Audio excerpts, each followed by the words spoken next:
High blood pressure damages your kidneys. Damaged kidneys raise your blood pressure. It's a vicious cycle, and most seniors don't know they're already in it. I'm Grace Wells. I've been a kidney and diabetes health educator for older adults for over 15 years, and I want to tell you something that took me a while to really absorb myself, even after years in this field. Most of the kidney damage that leads to dialysis in people over 60 is not random. It's not bad luck. It's a process. A slow, quiet, completely predictable process that starts with a blood pressure reading most people think is not that bad. And by the time it shows up on a lab report, years of damage have already been done. Today, I'm going to walk you through exactly how that happens, not in vague terms, in real specific biology. Because once you understand the mechanism, the management stops feeling like a chore and starts feeling like what it actually is. Protection. I want you to stay with me through this whole conversation because about halfway through, I'm going to share 5 numbers that should be on a card in your wallet if you're over 60. Most people know one of them. Very few know all 5. And the one most people have never heard of is the one that often catches the damage earliest. So let's start at the beginning. Your kidneys filter roughly 180 liters of blood every single day. Think about that for a moment. Not 180 milliliters, 180 liters. They are running continuously, relentlessly, through an extraordinarily fine filtration system made up of about 1 million tiny filtering units in each kidney, called glomeruli. Each glomerulus is essentially a tiny knot of capillaries, incredibly thin-walled, sitting at the center of a microscopic cup. Blood flows in under pressure, gets filtered, and the waste products pass through into what eventually becomes urine. The clean blood continues on. For that system to work, the pressure inside those capillaries has to be within a very specific range. Not too low, or filtration slows to a crawl. Not too high, or the walls of those tiny vessels start to take damage. This is where hypertension enters the story. When your systemic blood pressure is chronically elevated, the vessels leading into the glomeruli, called afferent arterioles, take the hit first. These are the entry vessels.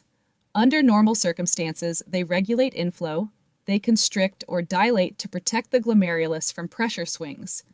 But when blood pressure stays high, day after day, month after month, that protection mechanism starts to wear out. The afferent arterioles begin to stiffen. Their walls thicken. They lose the ability to regulate as precisely as they once did. And when that happens, the elevated pressure in your systemic circulation gets transmitted directly into those delicate glomerular capillaries. The filtration membrane, which is only a few cells thick, was not designed to handle that. Over time, and we're talking years, not weeks, the capillary walls thicken, the filtration surface scars down, and nephrons begin to die. Quietly. Without pain. Without any symptom you would notice in daily life. This process is called glomerulosclerosis. It is the structural footprint of hypertension on the kidney. And here is where the cycle becomes vicious, because those dying nephrons don't just reduce filtration, they trigger a hormonal response. The system that gets activated is called the RAAS, the renin-angiotensin-aldosterone system. Your kidneys are not just passive filters, they are endocrine organs. They sense pressure, they sense sodium, they sense blood flow. And when nephrons are lost and filtration drops, the kidney interprets this correctly as a threat to blood flow. So it responds. It releases renin. Renin acts on a protein in the blood and converts it to angiotensin 1. Angiotensin 1 gets converted, mostly in the lungs, to angiotensin 2. Angiotensin 2 is one of the most potent vasoconstrictors in the human body. It raises blood pressure, it narrows the efferent arterioles, the exit vessels of the glomerulus, which temporarily boosts filtration pressure as a compensatory mechanism. and it signals the adrenal glands to release aldosterone, which tells the kidneys to retain sodium and water. More sodium retained, more water retained, higher circulating volume, higher blood pressure, and higher blood pressure causes more glomerulosclerosis, more nephron loss, more RAAS activation. This is the cycle. It is elegant in a terrible way. A system designed to protect blood flow in times of real shortage, a hemorrhage, dehydration, a trauma, becomes chronically activated in the setting of hypertension, and in doing so, accelerates the very damage it was trying to compensate for. And if you are 65 years old and you have had blood pressure in the 145 to 150 range for the last decade, this process has very likely already started. Which brings me to the part I really need you to hear. There are 5 numbers every person over 60 should know about their kidneys and blood pressure. Not as abstract reference ranges, as their own numbers tracked over time, with the same familiarity they have with their weight or their resting heart rate. Let me go through each one. The first number is systolic blood pressure. Your target, if you have kidney disease or are at risk, is below 130 millimeters of mercury. Not 140. Not controlled. Below 130. The SPRINT trial, a major clinical study, showed that getting systolic below 120 significantly reduced cardiovascular events and slowed kidney decline in high-risk adults. 30 points of difference in a blood pressure reading can be the difference between preserved kidney function and dialysis over a 10-year horizon. That number matters more than almost anything else on this list. The second number is GFR, glomerular filtration rate. Your GFR is a calculated estimate of how much blood your kidneys are cleaning per minute, adjusted for your age and body size. A normal GFR is above 60. When it drops below 60, you are by definition in chronic kidney disease stage 3 or below. Below 30, you are in stage 4, approaching the conversation about dialysis or transplant. Here is what people don't realize about GFR. It declines with age normally. By age 70, even healthy kidneys often have a GFR in the low to mid-60s.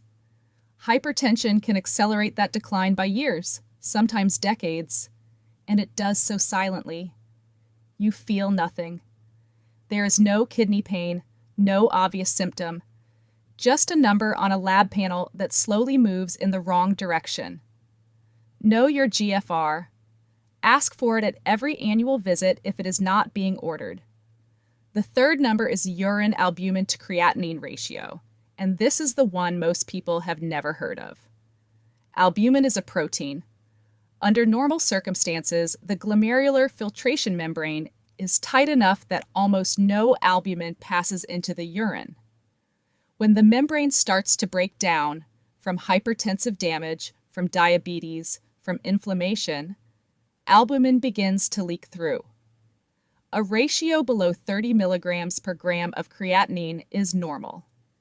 30 to 300 is called microalbuminuria, early stage damage. Above 300 is macroalbuminuria, significant established damage. This ratio is often the earliest sign that hypertension is damaging the kidneys, sometimes years before the GFR begins to fall. It is inexpensive. It is a simple urine test, and in my experience, it is dramatically underutilized in routine care for older adults. If you have never had this test done, ask for it by name the next time you see your doctor. Albumin to creatinine ratio. Write it down right now. The fourth number is potassium, and it has to stay between 3.5 and 5.0 millimoles per liter. This one cuts both ways. Several of the most effective blood pressure medications for CKD patients, ACE inhibitors, ARBs, certain diuretics, can raise potassium. At the same time, kidney disease itself reduces the kidney's ability to excrete potassium. High potassium is not just a lab finding. Above 6.0, it can cause dangerous cardiac arrhythmias. Low potassium, on the other hand, can develop with loop diuretics and contribute to muscle weakness and blood pressure instability. Know your potassium. Know what your medications do to it. This is a number your doctor is watching. Make sure you're watching it too. The fifth number is serum sodium, and the target range is 135 to 145. Sodium imbalances in CKD and hypertension are often a sign that something bigger is shifting. Fluid status, medication effect, dietary sodium intake. Chronic sodium dysregulation stresses the cardiovascular system and can indicate progression. It is a number that gives context to all the others. 5 numbers. Systolic below 130. GFR above 60. Albumin creatinine below 30. Potassium between 3.5 and 5.0. Sodium between 135 and 145. If you have a piece of paper near you, I genuinely want you to write those down. Not because it makes good content, but because people who track their own numbers over time have measurably better outcomes. That is not opinion. That is in the data. Now let's talk about breaking the cycle. Because the biology I've described is real and it is serious, but it is not a sentence. It is a system, and systems can be interrupted. The first and most powerful lever is diet, specifically a dietary pattern called DASH, which stands for Dietary Approaches to Stop Hypertension. It was designed specifically for this. And it works. The DASH pattern is not complicated. It is not a fad. It does not require supplements or unusual foods. At its core, it asks you to do 4 things. Reduce sodium. For kidney and blood pressure patients, the target is typically under 2,000 milligrams per day. The average American consumes over 3,400. That gap matters. Sodium increases fluid retention, increases pressure on vessel walls, and activates the RAS cascade we talked about earlier. Cutting sodium is not a lifestyle preference. It is a physiological intervention. Increase potassium-rich whole foods, beans, lentils, sweet potatoes, leafy greens. These displace sodium at the cellular level and directly blunt the RAAS response. Now, if your potassium is already running high, work with your care team on portions. But for most people, the shift toward potassium-rich foods is protective. Emphasize plant protein and lean animal protein. Reducing red and processed meat reduces the acid load on kidneys and lowers both blood pressure and inflammatory markers. You do not need to eliminate meat, you need to reduce the proportion. Increase omega-3 rich foods and reduce saturated fat. This is heart and vessel health, the same vessels that supply and exit the glomerulus. Salmon, sardines, walnuts, flaxseed.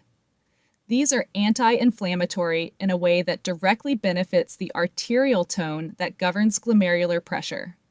That's DASH. Not a list of things you can never eat again.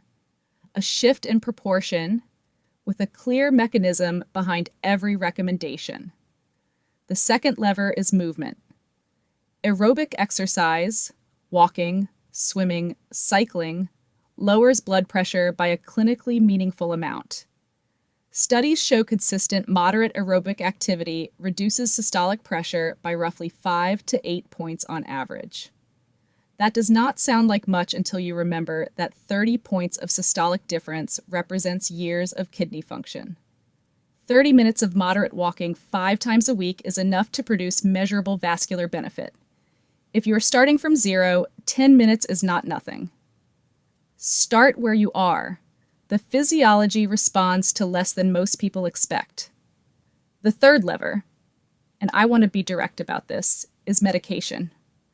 For many people with hypertension and CKD, lifestyle alone is not enough to break the cycle, and there is no virtue in avoiding medication that could preserve a decade of kidney function. ACE inhibitors and ARBs Drugs like lisinopril, losartan, ramipril do something specific for the kidney that other blood pressure medications do not. They selectively dilate the efferent arteriole, the exit vessel, which reduces intraglomerular pressure beyond what systemic blood pressure control alone achieves. They slow the progression of kidney disease independent of their blood pressure effect. If you are over 60 with hypertension and even early CKD, and you are not on an ACE inhibitor or ARB, ask why. It is worth the conversation. One practical note on medication timing: blood pressure has a natural circadian pattern. It dips during sleep and rises sharply in the early morning hours, the so-called morning surge. This surge is associated with significantly elevated cardiovascular and renal risk. Some research suggests that taking at least one blood pressure medication at bedtime, rather than in the morning, may better blunt this pattern. Talk to your doctor about whether that applies to your specific regimen. I want to close with something practical, because everything I have described today becomes more powerful the moment you have your own numbers at home, not just in a clinic once a year. Home blood pressure monitoring is one of the most underused tools in managing hypertension and CKD in older adults. Not because equipment is hard to find. You can buy a validated upper arm cuff monitor for under $40, but because nobody teaches people how to use it correctly. Here's the method. Sit quietly for 5 minutes before you measure. No coffee, no rushing in from outside, no conversation. Feet flat on the floor, back supported, arm at heart level, resting on a surface. Take 2 readings 1 minute apart and average them. Do this in the morning before medications and in the evening before bed. Log both numbers. That pattern, morning and evening, tracked over weeks, tells a story that a single clinic reading never can. It catches the morning surge. It shows how your body responds to medication timing. It reveals white coat effect. It gives you and your doctor real data to act on. If you start tracking and your morning systolic is consistently above 130, that information is worth more than almost any single thing that happens in a 15-minute annual appointment. Your kidneys cannot tell you they are struggling. There is no pain signal, no alarm. But the numbers can talk. If you know which ones to listen to and how to track them, that is what I want you to leave with today. Not fear about what might be happening, clarity about what you can actually measure, understand, and act on. If someone in your life, a parent, a partner, a friend, is over 60 and managing blood pressure, and this conversation gave you something they haven't heard before, I hope you'll share it with them. Not because views matter to me more than anything else, but because I have watched too many people arrive at stage 4 kidney disease wondering when the warning came. This is the warning. And if you want to go deeper, there is a lot more to cover on this channel about the intersection of kidneys, blood sugar, and cardiovascular health in older adults. The connections run in every direction. Stick around.